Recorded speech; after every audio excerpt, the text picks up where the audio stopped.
17th century hymnal writer Paul Gellert said, "When a man lies, he murders some part of the world. These are the pale deaths men miscall their lives." Oddly enough, the decidedly unchristian rock band Metallica lifted that statement for one of their songs back in the 80s. So on some level, society already knows the truth, that lying is not correct. That when people lie, they kill off some part of themselves that cannot be replaced.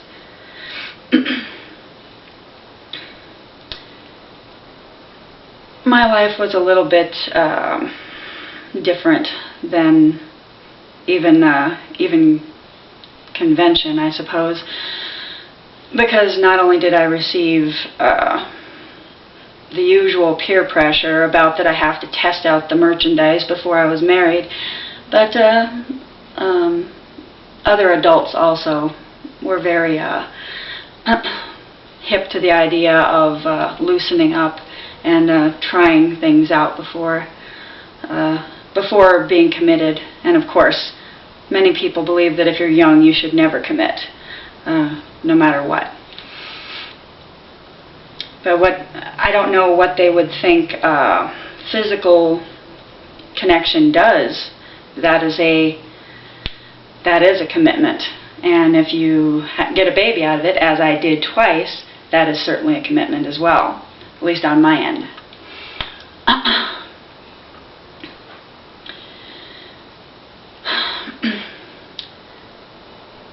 So, I'm not quite sure where to begin with my own experience of that, and I don't know how long this can be, because it's a lot of things probably people don't need to know.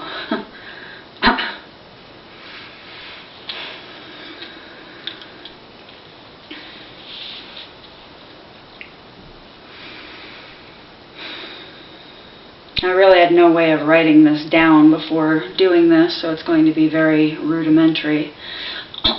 But I need to get this done, obviously, because it's already a week and a half overdue, so here we go.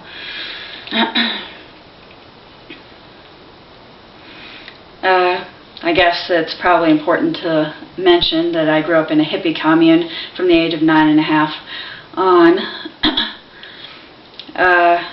My mother was pretty much an alcoholic up until I was 13, when she stopped drinking, mostly. And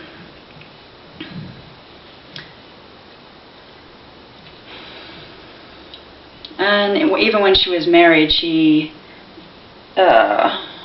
was not always faithful to my father, which I didn't know about until later, but apparently it still affected me. But I still knew that what I wanted. I knew that I wanted commitment. I knew from an early age that that's what I wanted, but unfortunately I also had a little parental replacement issue, that I wanted people much older than me, and that I wanted to be in a committed relationship from like the age of 7 or 8 or something insane. And I also knew that my firstborn would be a daughter, which ended up happening when I was 17.5. That's when I gave birth the first time. 22.5 with the second. 2 different fathers. It's not quite as bad as what it sounds, but it's still bad. Just because I knew what the truth was, and I turned away from that to not be alone, because both of my all of my parents, including my biological parents and my stepfather, had these other ideas about what empowerment was and what commitment and connection was, and I wanted to please them even more than my peers. So I would have boundaries, but then little by little someone could break them down. Not everybody, but like 1 out of maybe every 150 people. I mean, because people kept trying to break into my world, as it were, and very few people succeeded, but enough.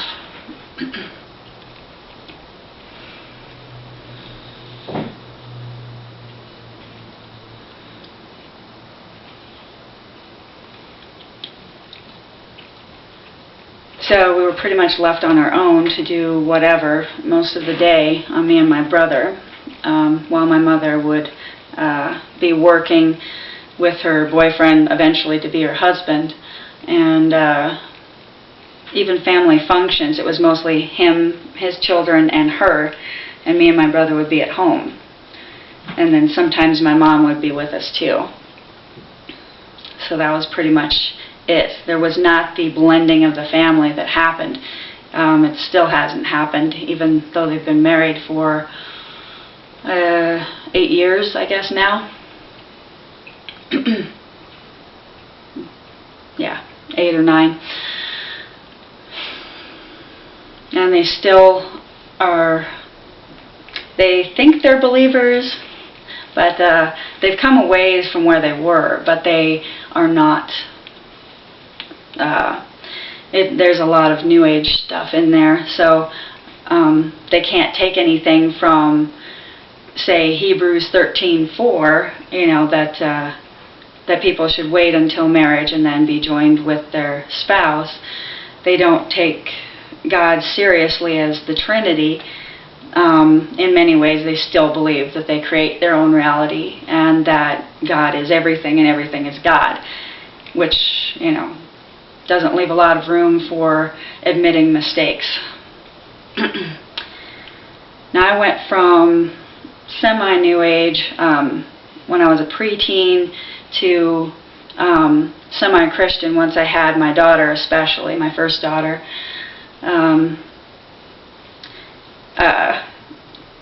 Giving birth after 4.5 days without medication tends to lead you to believe that there's a creator that is keeping you going. And I guess I became a full-fledged Christian finally, around about 2003. But the celibacy thing has been happening since 2001. And I guess I'm in quite a bit of a better place than I was, although certainly my worst fears have been realized. I'm in very, very many ways I am alone. I have my online friends, I have my acting friends, I have my work friends, that sort of thing. But both of my kids are grown and they're in town, but I see one of my daughters semi-regularly the past 2 months, every Sunday. I talk with my brother on the phone every Sunday night. I have my church group, and I sing with them every Sunday around for 4 to 6 p.m. But mostly it's me and my cats. And there are a few guys that are still pursuing me after all this time, and they're still New Age, and they're still older than me. But I don't give in to any of that at all. So, but they're also a higher caliber of people than they were. They're more respectful of boundaries. They're more actual friends. They're more willing to help when there's nothing in it for them except friendship. So that's certainly something.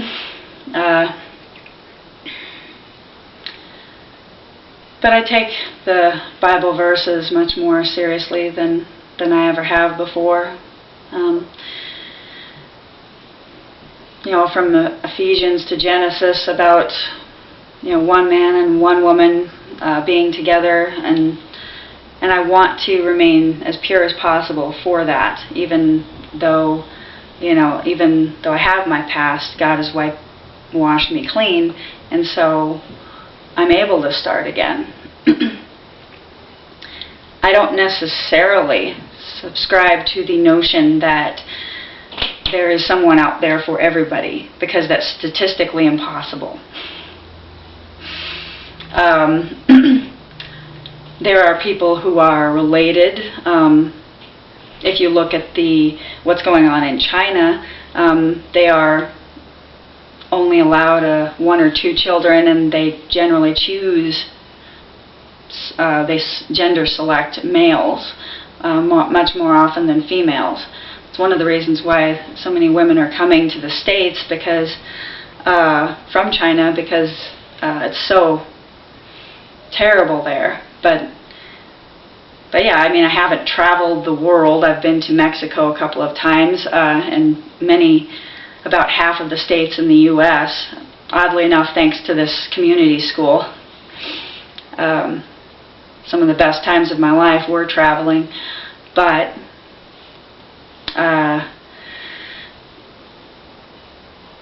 there are not necessarily enough females for every male, and vice versa. It's just not that way.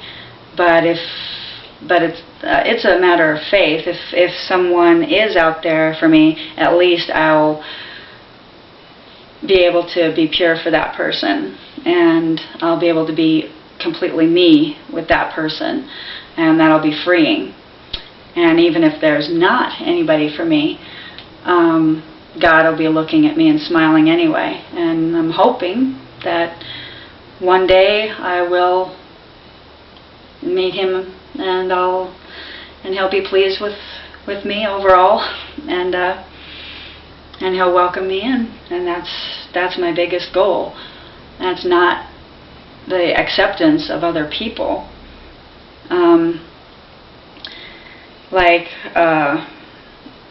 Yeah, I mean, I see all of these TV shows about what normal dating is, about testing out merchandise, and just about normal things, about what happens on the all-important third date. And it just, yeah, it makes me even more ill than it did when I was little. So I guess that's a good thing. And when, if I do meet somebody and I do end up marrying them, then I know we're going to be compatible, even if it's not immediately, because we will have love for each other. We will be able to sustain a relationship. We'll have the tools. God will give us all the tools. So it's not a matter of, is this person compatible with me? It's going to be that way, one way or another. So, and I can't say this was the biggest lie that I was told. I was told many, many lies, and many people believed what they were shoveling, and still do. But this was certainly something that affected me a great deal, and what people's concepts were of marriage and family and every other thing. And I'm still reeling from the effects of it, and I'll probably always be reeling from the effects of it. My kids' fathers won't be in their lives all that much, and that's a fact. I'm raising a third generation of single mothers that got pregnant as teens, and that's a fact I have to live with too.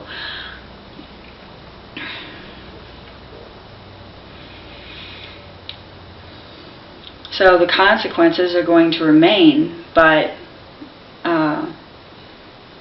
hopefully there will also be a lot of good things to come out of everything too.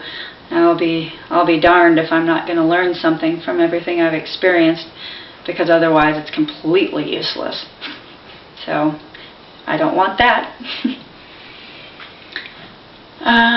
Trying to think of anything else to say.